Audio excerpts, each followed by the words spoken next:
sa foi après la résurrection en tant que personne qui a vécu l'expérience du ressuscité, j'aimerais partir d'abord d'un fait. S'il faut peut-être vivre après la résurrection dont on a fait l'expérience, le dimanche de Pâques, j'aimerais d'abord que nous répartions dans ce qu'on a vécu. Et si on a vécu quelque chose, nous devons donc continuer à vivre cela. Et vivre après la résurrection, ce n'est autre chose que le témoignage. Donc vivre en tant que personne après la résurrection, c'est vivre le témoignage du Christ. Et comment vivre dans ce témoignage du Christ après la résurrection? Je vais d'abord partir peut-être de la définition de ce que j'entends par témoignage ou bien témoigner. D'après le dictionnaire biblique, il dit témoigner, c'est un objet ou une personne qui fait preuve de la réalité d'un fait. Si c'est un objet, l'objet vient dissiper le doute qui planait autour de la chose. Et si c'est une personne, elle vient rendre concret ce qui s'est passé, les faits réels et les faits palpables. Alors, partant donc de cette définition, témoigner de la présence du Christ dans notre vie en tant que ressuscité, ce n'est autre chose que vivre les trois dimensions de notre foi.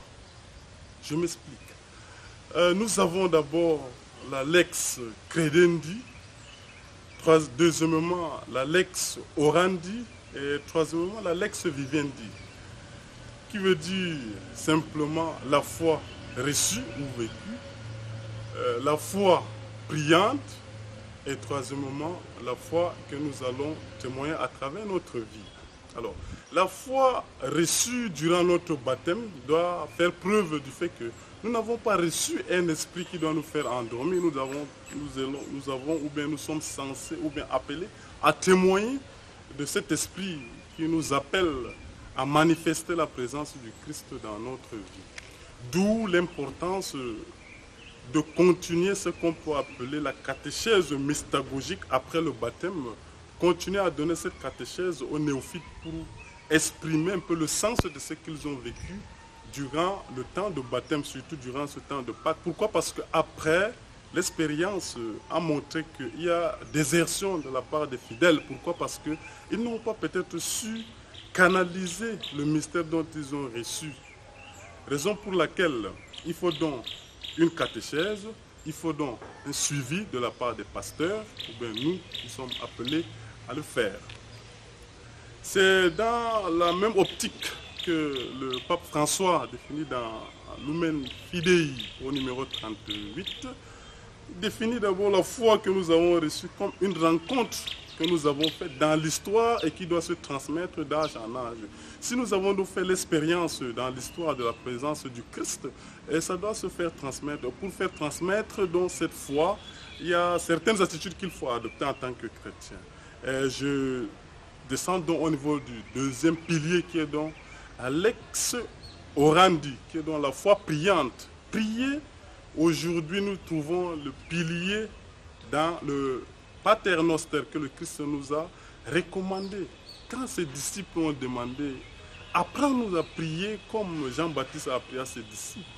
Nous trouvons des fondements théologiques dans la prière du Pater, dont le chrétien ou la chrétienne appelle aujourd'hui à vivre sa foi aussi dans la prière, que ce soit en famille, que ce soit dans le lieu de travail, que ce soit à l'école ou dans n'importe quelle entreprise ou une initiative que la personne veut entreprendre, qui doit toujours mettre la prière parce qu'il faut confier cela à l'œuvre de l'Esprit Saint, car nous seuls, nous ne pouvons rien faire.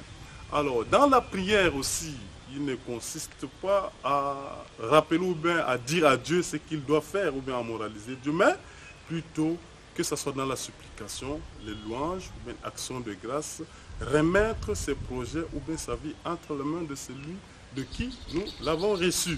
Donc cette dimension n'est pas à négliger. Et la troisième dimension, mais le troisième pilier sur lequel nous voulons partager, c'est la lex vivendi. Pour vivre dans sa foi concrètement, dans Sacramentum Caritatis, comme le dit Benoît XVI, il dit, pour une société juste, pacifique, le moyen le plus fondamental, c'est l'intimité ou la communion avec Dieu et les autres. Si je veux donc vivre cette foi dans ma société, il faut d'abord que j'ai fait ou bien j'ai expérimenté mon intimité de communion avec ce Dieu. Et si j'ai fait dans cette expérience avec Dieu, mon prochain, la vie sera paisible. D'où l'importance aussi de vivre cette foi dans notre vie quotidienne. En tant que chrétien aujourd'hui après Pâques, comment vivre donc en tant que ressuscité? Le Christ n'est pas venu abolir la souffrance ni encore moins la mort, mais il est venu transformer, donner un autre sens à la souffrance et à la mort. Donc moi, en tant que chrétien, d'abord, je dois accepter le fait que, avant de vivre cette résurrection, il est passé par le supplice. Et ce supplice aussi, c'est dans la vie quotidienne. Les malentendus entre les frères, entre les sœurs, en famille, les difficultés au niveau du travail, je ne dois pas lâcher prise, je dois toujours me confier.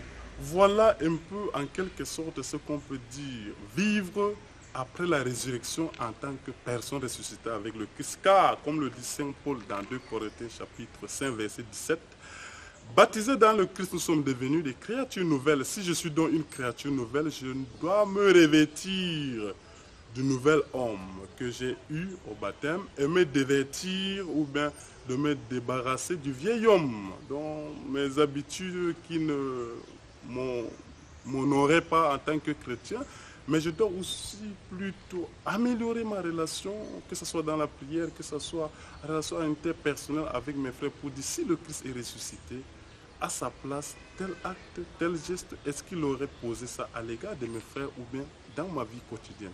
Voilà d'une manière un peu grosso modo ce que je peux dire. Vivre sa foi après la résurrection en tant que personne